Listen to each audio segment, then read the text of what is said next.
It began, as many things do in Oxford, with silence.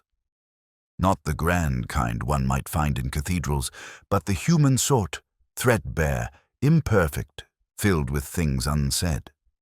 That morning the air had a brittle edge. Frost veiled the cobblestones of Magdalen Bridge, and the choir boys, their red gowns stark against the pale light, were trudging toward the chapel. Their song, faint and half swallowed by the mist, hung in the air for a moment before dissolving into the quiet river below. I'd stopped walking to listen. It wasn't habit more anymore. Beauty, even the smallest dose of it, has a way of intruding when you least expect or deserve it. There was something in the tremor of their young voices that unsettled me. Perhaps it was the thought that innocence, like sound, only travels so far before being lost entirely. Lewis had been the one to tell me, of course. He always is. A man was found dead off Brasenose Lane early that morning, just as the snow began to fall. No identification, mid-50s perhaps. A scarf wound neatly round the neck, red wool, the sort sold at Shepherd Woodward before term. Next to him, half buried in the slush, a letter, the words blurred, the ink dissolved into a pale blue bloom. I remember saying something about the pointlessness of letter, show people write them hoping for truth, only to discover the language was insufficient. Lewis looked at me as if I were quoting a manual in despair. He asked if I'd like to see the body. The scene itself was unremarkable. Death seldom grants the drama it's promised. A man lying on his back near the lamp-post, one arm bent as though in greeting, his other gloved hand still holding what had once been paper. The constables had fenced it all off with tape, though nothing living seemed inclined to cross it. What I noticed first was the shoes were polished, well made, not the sort a vagrant would wear, then the fingernails, clean. The coat buttons fastened all the way up.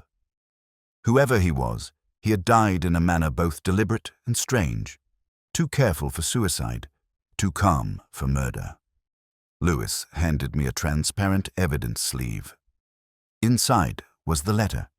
Its edges were ragged, one corner missing where the snow melt had eaten through.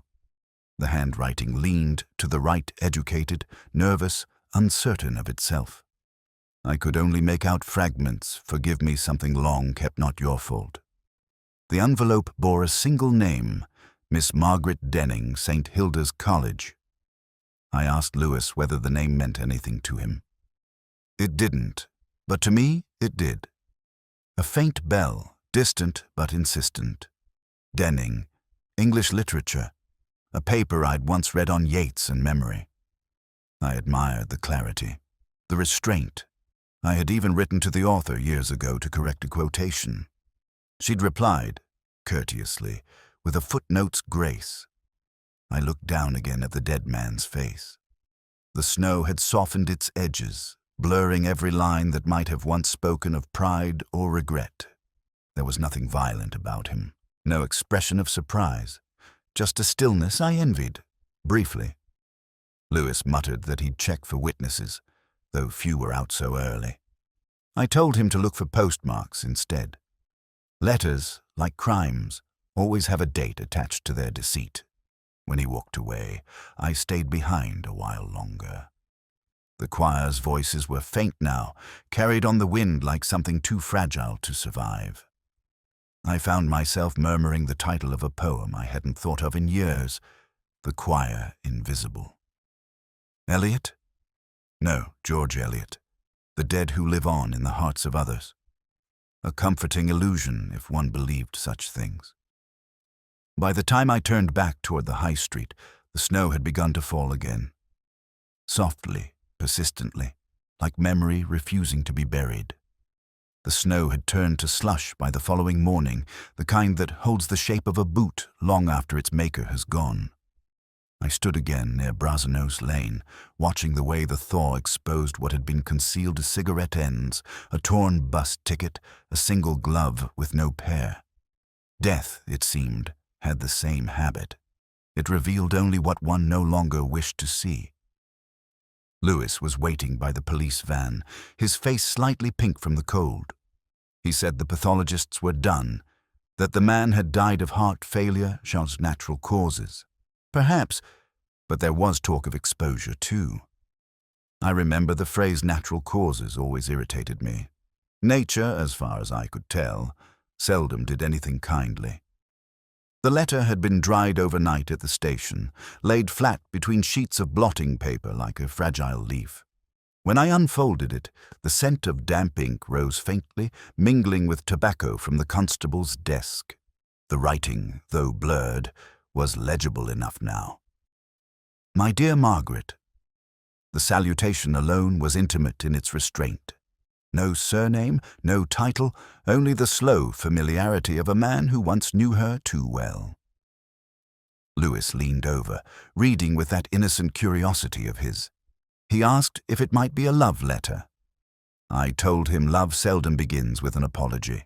It read instead like confession. The tone was one of surrender phrases about old mistakes, time wasted, something left unfinished.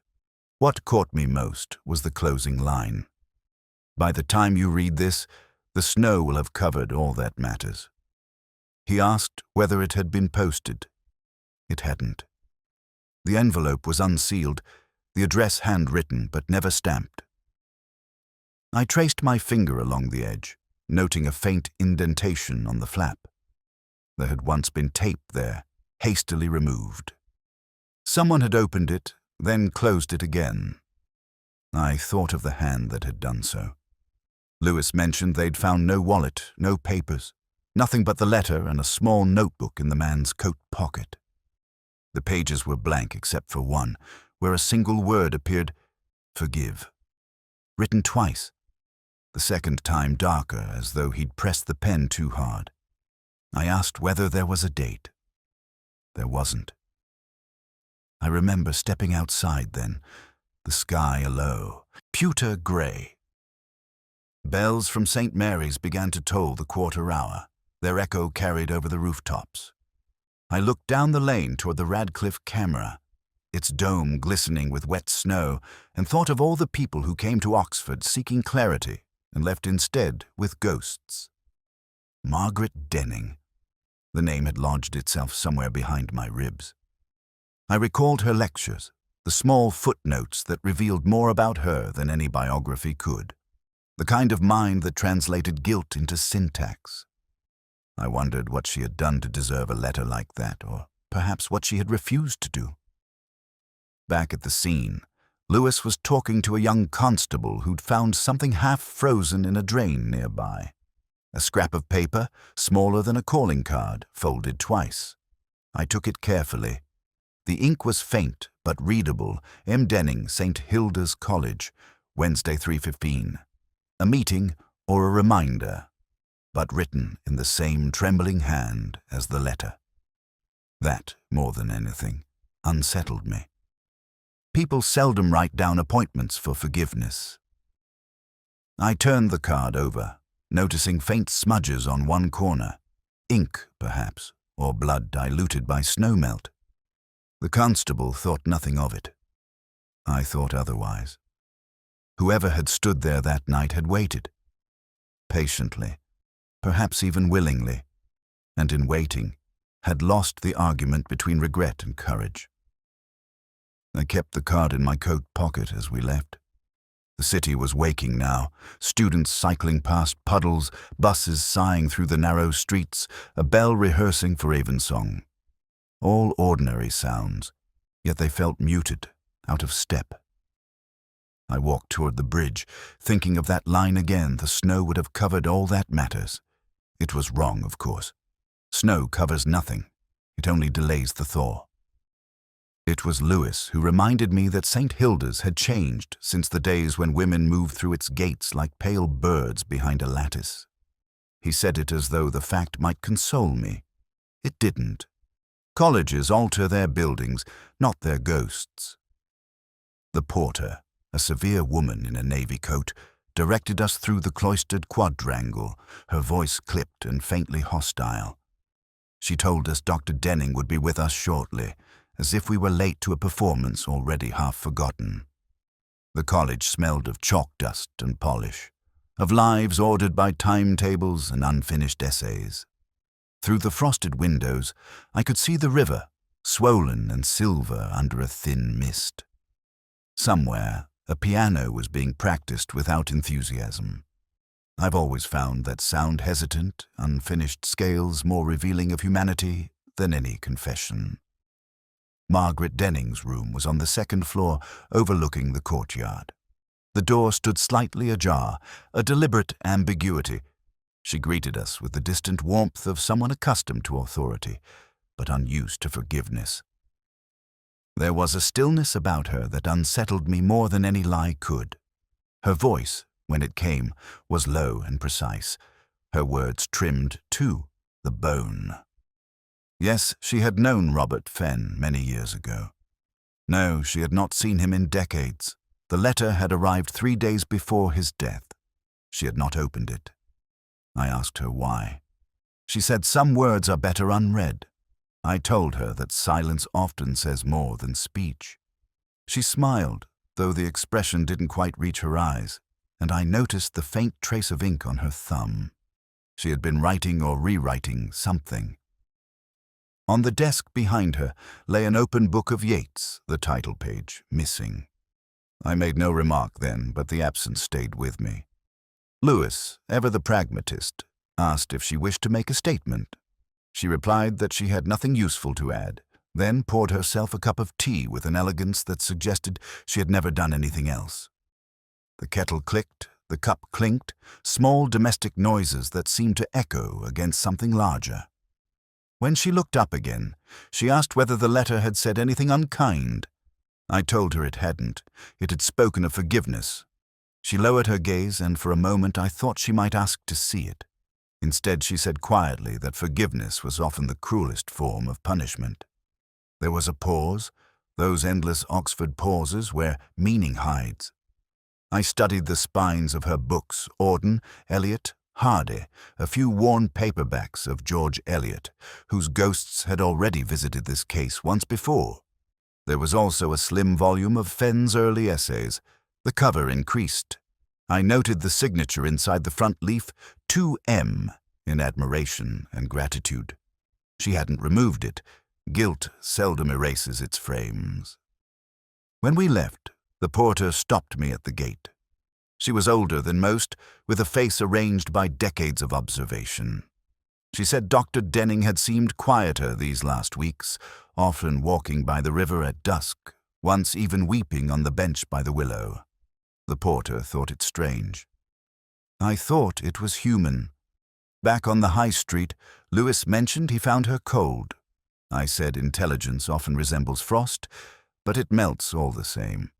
He shrugged, unconvinced. I lit a cigarette, though the air was too damp to take the flame. At the corner, I noticed on the college notice board a list of lectures and tutorials pinned beneath a glass case. One slip of paper had curled from the tack, revealing faint handwriting beneath it. Denning, 3:15, Fenn. The same date, the same hour as the note in his pocket. The snow hadn't buried everything after all. Some meetings keep their own time. The archives of Brasenose were colder than I remembered, as if the air itself had decided to preserve the past by freezing it in place. Dust settled on the brass handles of cabinets labeled in a librarian's careful hand societies, correspondence, 1960-1975. I'd always found that period particularly untidy in Oxford's history, the end of certainty, the beginning of disappointment. Lewis, less sentimental, merely sneezed and said it smelled of mildew.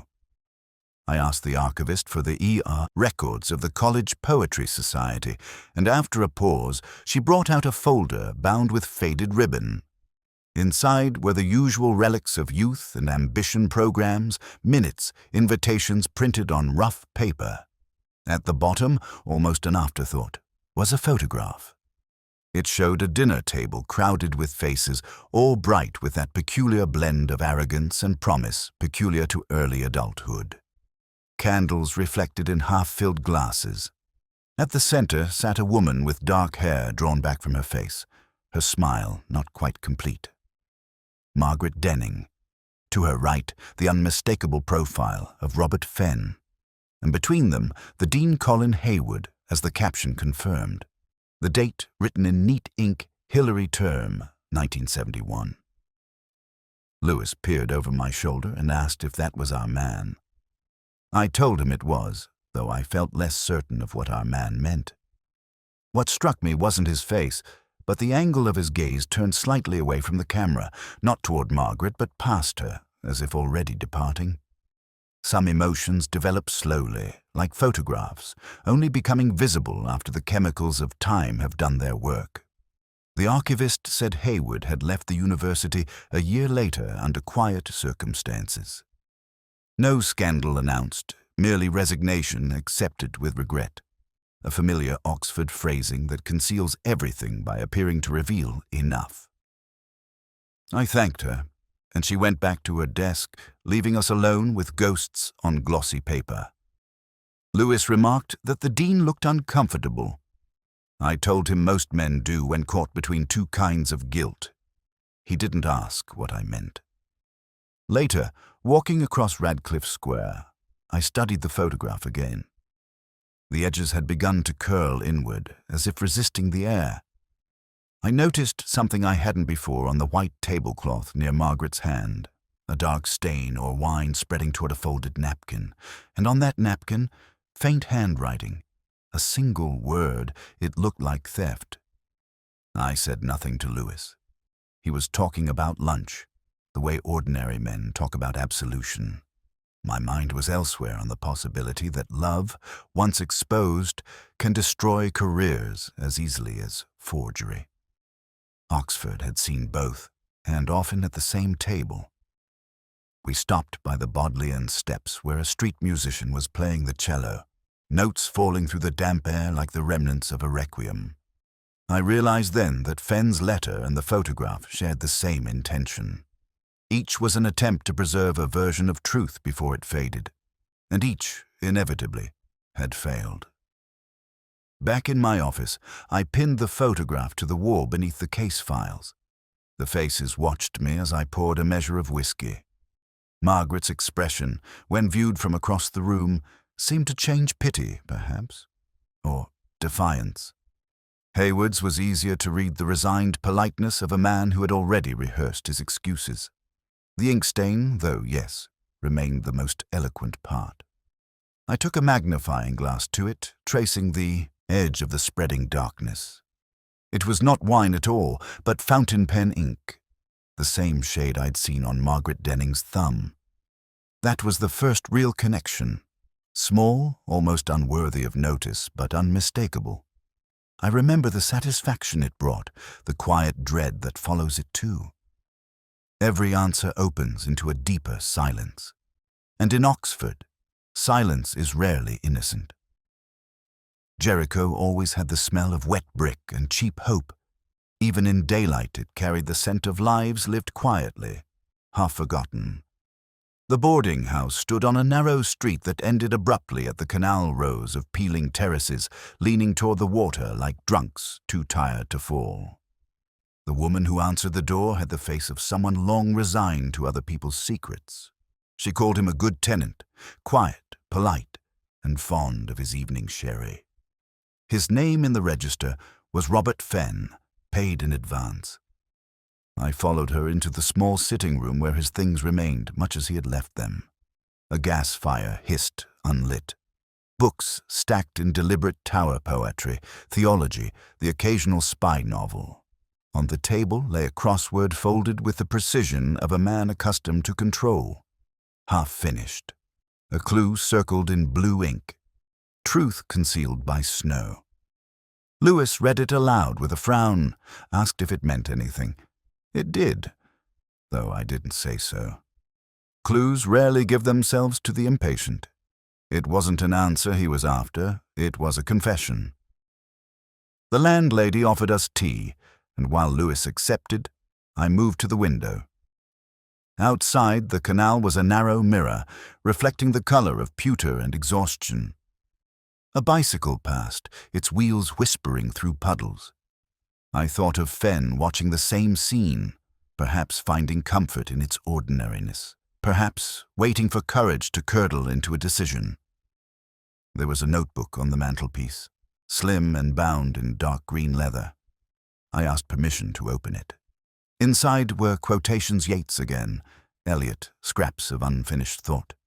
The handwriting is neat but uneven, like a man writing against tremor. The last entry was different. One line only: "I've seen ghosts return for lesser crimes." Lewis asked if I believed in that sort of thing. I told him Oxford believed in nothing else. We went through the drawers, careful not to disturb more than we must. Receipts from a chemist in St. Clement's, a ticket to Vienna, dated 6 months earlier, a photograph of a cathedral window blurred by rain. Nothing that explained the heart. On the desk, a letter addressed but unsent to the warden, Brasenose College. The content was formal, apologetic, unfinished. It ended mid-sentence I can no longer remain silent regarding, and then nothing but the scrape of a pen halted in hesitation. Lewis said it was probably blackmail. I said it was probably regret. The two, I reminded him, often use the same ink. Before leaving, I looked again at the crossword. The word snow intersected another clue to the already solved quire. The shared letter was O. Coincidence, perhaps, but the human mind seldom rests content with chance. It searches for patterns even in absence. When we stepped outside, dusk had settled. The canal breathed mist, and a distant church bell struck the half-hour, its tone hollowed by fog. Lewis asked what I thought of the man. I said he had come home to finish something. He asked whether I thought it was revenge. I told him, softly, that I thought it was forgiveness, which is the crueler of the two. As we walked back toward the car, I caught sight of my reflection in a shop window tired, older than I wished to be. In the glass behind me, the faint outline of the boarding house lingered like a negative. I knew I would return to it, just as ghosts do. Some places never leave you once you've entered them. They wait patiently for you to remember. That night, over a second whiskey, I unfolded the crossword again, truth concealed by snow. The answer came to me slowly, like a breath on a cold glass. Cover-up. I set the paper aside. The word felt too small for what it meant. I met her again at Randolph, beneath the brass light of the dining room that always made everyone look slightly better than they were. Margaret Denning arrived late, which I had expected. Punctuality, I've found, belongs mostly to the guilty or the dull. She wore grey, the kind of grey that makes honesty impossible. The waiter hovered too long over the wine list before she rescued him by choosing a white from Sancerre. I let her. I'd never learned to argue with women who made their choices quietly. The conversation began in the way such conversations do, formal, perfunctory, like an old dance whose steps both partners recall, but pretend to forget. She asked whether there had been any developments. I told her we were learning to distinguish between tragedy and tidiness, and she smiled in that small way that suggests one has stopped believing in either. At some point, I mentioned the photograph. Her eyes moved, but only once, to the rim of her glass. She said she remembered that evening faintly. A dinner for the college literary society. Robert had been there, of course, and Colin Hayward, who fancied himself a poet. She said the night had ended badly. Arguments about attribution. Nothing of consequence, she added, which of course meant everything. I asked her what Yeats meant to her. The question seemed abrupt, but it was not idle. She looked surprised, then amused, and quoted softly, "Tread softly, for you tread on my graves." It was the plural that struck me as the tiny displacement of sense. Dreams into graves. When I corrected her gently, she blinked, as if noticing the error only then. She said she had always remembered it that way. I told her memory, like guilt, prefers its own version of events. It was then, perhaps, that I began to understand. Misquotation is rarely accidental. It is the soul's form of editing. We spoke of Fenn more plainly after that. She described him as brilliant, impatient, vulnerable to affection, but unable to sustain it.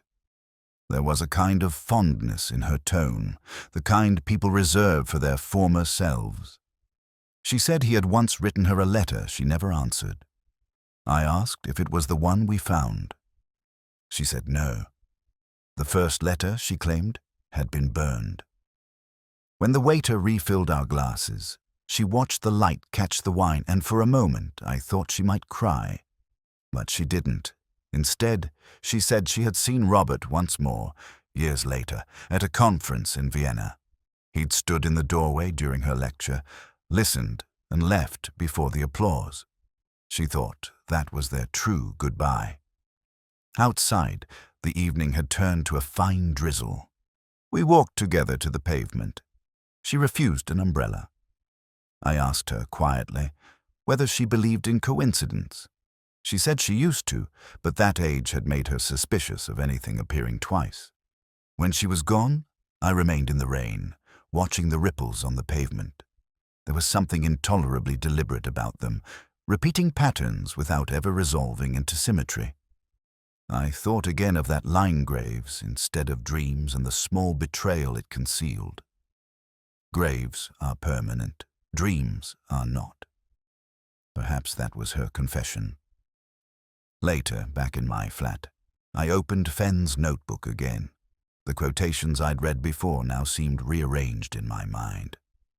I turned to the last page, where beneath his neat handwriting someone else had written a single correction, faint but legible dreams.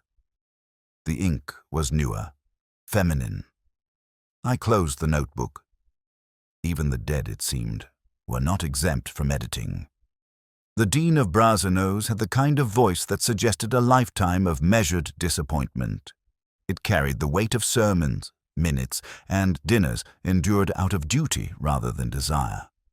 When he invited me to his study, I expected courtesy wrapped around evasion. What I found instead was fatigue. A man no longer defending himself, but something older, more institutional. The room smelled of vellum and furniture wax. Portraits of forgotten benefactors hung askew on the walls, their eyes fixed somewhere beyond both of us. He motioned toward a chair, the gesture that of a priest absolving a reluctant penitent. He began, not with denial, but reminiscence. Robert Fenn had been, in his words, brilliant, troublesome, and unwise in his loyalties. I knew at once what he meant. Oxford excels at creating such menthos who mistake admiration for affection, intellect for immunity. The dean said Fenn's fall had been regrettable but necessary. The charge of plagiarism had been quietly managed, the evidence ambiguous, the outcome predetermined. He paused there, as though listening to his own echo. I asked whether Margaret Denning's name had appeared in that evidence. He looked down at his clasped hands, studying the blue veins like lines of forgotten text. He said only that Miss Denning had been younger then, easily influenced. That she had not deserved public ruin. Fenn, it seemed, had accepted the blame. It was Lewis who broke the silence, asking if any documents survived from the inquiry. The dean smiled thinly. Some things, he said, are better left to memory, which is to say, destroyed. I noticed his pen trembling slightly as he reached for his glass. The decanter beside him was half empty, the amber catching the afternoon light like trapped sin. He then spoke of an anonymous note received the week before Fenn's death, a letter written in what he described as a scholar's hand. It had accused him of injustice, hinted that old wrongs would soon resurface. He had dismissed it as bluster, though the postmark Vienna had troubled him. He had burned the letter after reading it twice. He said this without shame, perhaps even with relief. I wondered whether he understood that confession is only half a virtue. While he talked, I found myself watching the books behind his desk. There was order, but not precision. One spine caught my attention, a worn copy of the collected poems of Yeats, the same edition I had seen in Margaret Denning's rooms. I asked about it casually. He said it had been a gift, years ago, from a promising student whose brilliance had darkened into silence. He had kept it, he claimed, as a reminder. I believed him, but not his reason. When we left, Lewis muttered that the dean hadn't told us anything useful. I disagreed. His pauses had said more than his words. The trembling hand, the admission of burning, the faint tremor in his voice when he said her name. Guilt never disappears. It only rearranges itself into ceremony. We walked across the quad in the fading light. The chapel bell struck the hour, and a few snowflakes drifted down, slow and indifferent. I recalled the crossword clue again, truth concealed by snow. It was no longer just a metaphor. Oxford was buried in its own weather. At the gate, Lewis asked whether I thought the dean was capable of murder. I said no, not murder, but silence, yes. And in certain circles, silence has always done the heavier work. That night in my flat, I poured myself a whiskey and opened my notebook. On one page I wrote 3 names: Fenn, Denning, and Hayward. Beside them, a single question mark. Underneath, almost without thinking, I wrote the word forgiveness and drew a line through it. The line did not erase it. It only made it more visible. Vienna had already begun to recede by the time I arrived at the railway hotel on the Banbury Road, where a man named Gessner was waiting to meet me. He was a retired translator once attached to the university, his vowels rounded by exile and whiskey. He claimed to have known Robert Fenn during his years abroad, though when I asked how well, he smiled and said, well enough to recognize the kind of loneliness that can afford an education. It was an answer I understood. The lobby smelled of old carpets and foreign cigarettes. Gessner led me to a small table by the window, where he ordered schnapps and I settled for coffee. The afternoon light filtered through the glass in long, exhausted streaks. He told me that Fenn had come to Vienna 5 years earlier, under a false name, to teach English at a private academy. He lived alone, wrote essays on moral philosophy, and frequented a cafe on Alserstrasse, where he would correct students' translations of Yeats and Eliot for the price of a drink. Gessner said he'd once asked him why he chose Vienna. Fenn had replied that exile was easier in a city that understood regret as a language. I asked about his final months. Gessner thought for a while before answering. Fenn had spoken, he said, of going home not to reclaim anything, but to finish something unfinished. He had been reading George Eliot again, a volume called The Choir Invisible. He quoted a line once, "Oh, may I join the choir invisible of those immortal dead who live again in minds made better by their presence." Gessner said he'd repeated it as though reciting a prayer he no longer believed. Lewis, sitting beside me, asked the sort of question that belongs to the living. Had Fenn mentioned anyone by name? A woman, perhaps. Gessner nodded. There was someone. Margaret, he thought, though he couldn't recall the surname. Fenn had written letters he never posted. In the last weeks he'd grown quieter, drinking less, walking more. He carried a small red scarf with him, even indoors. I asked whether Fenn had enemies. Gessner laughed softly. Only himself, he said, and perhaps the truth. He then produced a folded sheet of paper from his coat pocket, a photocopy of a fragment found among Fenn's papers. It was part of an unfinished essay titled The Ethics of Silence. The handwriting was unmistakably neat, ascetic, and troubled. One line had been underlined, "Twice forgiveness is merely the shadow cast by guilt." I remember tracing the words with my thumb as though by touch alone I might learn their temperature. Lewis glanced at me, uncertain whether the phrase meant anything. It did. Shadows fall only where something stands in light. Outside, a light rain began to fall, and for a while, we said nothing. Gessner looked older now, emptied of whatever curiosity had first brought him to meet us. He asked whether Fenn was at peace. I told him peace was not a word I trusted. He nodded, perhaps understanding more than I intended him to. Before we left, he handed me a small photograph. It showed Fenn seated at a cafe table, a notebook before him, a faint smile on his lips. Behind him, a mirror reflected another figure standing near the door, a woman in a grey coat, her face turned away. I couldn't be sure, but something about the angle of her hair, the way her hand rested on the doorframe, reminded me of Margaret Denning. Back in Oxford that evening, I placed the photograph beneath my lamp. The reflection in the mirror seemed clearer under English light, more deliberate. Perhaps memory plays tricks, or perhaps guilt has a sharper focus than truth. Either way, I felt the faint stirring of recognition, not of a face, but of inevitability. The snow outside had begun to fall again. Vienna, Oxford, it made no difference.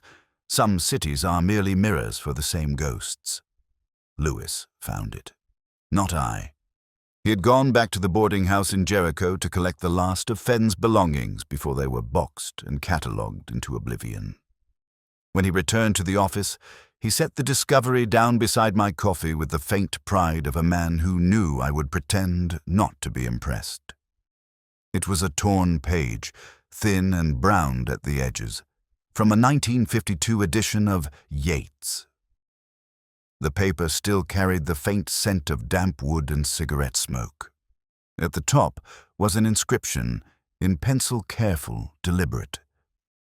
Forgiveness is not memory erased, but memory endured. The kind of line that demands rereading. The kind that alters the air. Beneath it, an initial M. I asked Lewis where he'd found it. He said it had been slipped between the pages of Fenn's notebook, half hidden. I turned it over. A faint indentation marked the reverse, as though someone had once written on a sheet laid above it. Only a single word remained legible, pressed faintly into the grain enough. The quotation, though falsely attributed to Yeats, was familiar. I'd read it once in a lecture paper years ago, written by Margaret Denning. She had used it to argue that literature was the art of living with consequence. I had admired it then, and I remembered correcting her misattribution in the margin when she sent me a draft for comment. She had thanked me, though I think she never forgave me. I left the office and walked toward the river, the page folded in my pocket. The thaw had begun. Ice melted from the college roofs in narrow rivulets, and the air held that particular fragrance of decay which Oxford wears so well. I stopped by the bridge and looked down at the water, dark and sullen beneath the arch. A heron stood motionless at the edge, patient, hungry, expressionless. I thought again of Fenn's last days, the letter to Margaret, the unposted envelope, the deliberate calm of his face in the snow. There had been no struggle, no panic, only waiting. What had he wanted her to remember or endure? When I returned to my room, I took out the Yeats volume I had borrowed from the evidence desk. The missing page matched the tear perfectly. Margaret's copy. The binding at that point showed faint traces of adhesive, as if the leaf had once been mended and later removed again. I wondered when she had done it and why.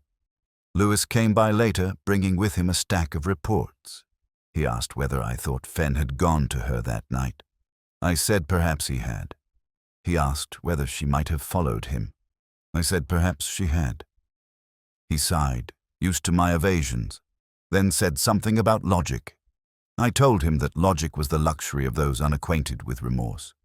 After he left, I poured a measure of whiskey and unfolded the torn page once more. I noticed then what I had missed before the handwriting of the inscription slanted leftward, not right. Fenn's hand was firm and forward-leaning. This was different. Margaret's, which meant the page had once belonged to her, later returned to him. I could almost see the exchange between two people bound by old failures, passing between them the same piece of paper like a relic, a confession too fragile to speak aloud. Perhaps that was forgiveness, something exchanged but never kept. I pinned the page to the corkboard above my desk. The words seemed to glow faintly in the lamplight, as if heat still lived inside the graphite. I read them once more. Then I extinguished the lamp. The room fell into shadow, and for a long time I listened to the slow dripping of water from the eaves. Somewhere beyond, a bell tolled the half-hour, hesitant and uncertain, as though reminding the city of a promise it could no longer keep. It was evening when I went back to St. Hilda's. The porter had already locked the main gate, but she recognized me, and the clink of her keys sounded strangely like permission. The college was subdued, emptied of its termly noise. Windows glowed dimly behind drawn curtains. The river below was a thin black line stitched with the reflection of a single lamp. I remember thinking how peaceful guilt can appear from the outside. Margaret Denning was in her study. The fire had burned low, but a glass of wine stood untouched on the table beside her. She didn't seem surprised to see me. She asked if it was over, and I told her that depended on what she meant by it. She smiled faintly at that, as though I'd confirmed something she had long suspected, that men like me would rather define truth than feel it. I sat across from her and placed the torn page from Yeats on her desk. The handwriting, I said, was hers. She didn't deny it. She touched the edge of the paper lightly, almost tenderly, then folded her hands in her lap. She said she had given it to Robert years ago, when he left Oxford. A gesture of parting, not reconciliation. The words, she added, had been her mistaken way of justifying what she had taken from him. I asked what that was. She hesitated, then said simply, "Everything." There was no need for elaboration. I'd already seen the outlines of the stolen research, the plagiarism buried under the dean's discretion, Fenn's quiet exile, her swift ascent. Oxford, after all, thrives on the polite concealment of ruin. She asked whether the letter had been meant for her. I said yes. She asked whether he had forgiven her. I told her I thought he had. She looked away, and in that moment I believed her when she said forgiveness was harder to live with than blame. She confessed then not to crime, but to cowardice. She had seen him that night by the river near Brasenose Lane. He had fallen, she said, or perhaps collapsed. She had gone to him, but his eyes were already distant. She knelt, took the letter from his pocket, and left, him lying there beneath the snow. "Why?" I asked. "Because," she said, "I couldn't bear to know he had come for me. I wanted him to stay a ghost." The fire cracked, and somewhere beyond the walls a clock struck 9. I noticed a photograph on her mantel, the same one I'd seen in the archives. The dinner of 1971. Her gaze fixed not on the camera, but on the man beside her, the shape of memory printed in silver. I asked if she still loved him. She said she wasn't sure the word applied anymore. "Love," she said, "is what survives when the truth has nowhere left to hide." When I stood to leave, she asked if there would be an inquest. I said there would be a report, but no scandal. The coroner would call it exposure, a natural death. She nodded, unsurprised. "Oxford," she said, "will sleep better that way." Outside, the first snow of the season had begun to fall again, soft flakes turning the air opaque. I walked along the path toward the gate, the silence closing like a curtain. I thought of Fenn's letter, his neat handwriting dissolving into water, his words meant to free her, not condemn her. In my coat pocket, the torn page felt lighter than it should have. I wondered whether to return it, but I didn't. Some truths belong to the dead, and the living have no right to tidy them. As I reached the street, I looked back once. The light in her window had gone out. Perhaps she had finally opened the letter, or perhaps she had burned it. Either way, the snow would cover everything by morning, as it always does. A few weeks after the inquest, the city began to thaw. The snow that had made Oxford seem briefly innocent retreated into gutters and drains, leaving the streets dull and streaked with salt. Students returned, their laughter thin and oblivious. From my window, I watched them crossing the quad and thought how easily the world rearranged itself after tragedy, as if death were merely an administrative inconvenience. Lewis came by with the final report. "No foul play," he said.